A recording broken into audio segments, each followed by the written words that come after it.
युगप्रवर्तक महात्मा बसवेश्वर यांच्या जयंतीनिमित्त 19 फेब्रुवारी रोजी खामगाव शहरातील लिंगायत समाज बांधवांतर्फे सायंकाळी भव्य दुचाकी रॅली काढण्यात आली।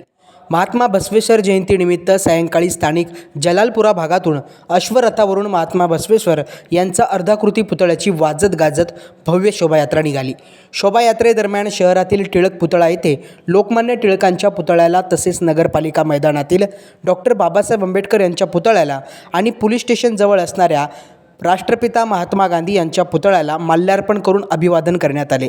यावेळी शहरातील विविध ठिकाणी सदर रॅलीचे सामाजिक संघटनांकडून स्वागत करण्यात आले। पोलीस स्टेशन चौकातील गांधी पुतळ्याजवळ या दुचाकी रॅलीचा समारोप करण्यात आला। महाभूमी डिजिटलसाठी अनुप गवळी, खामगाव।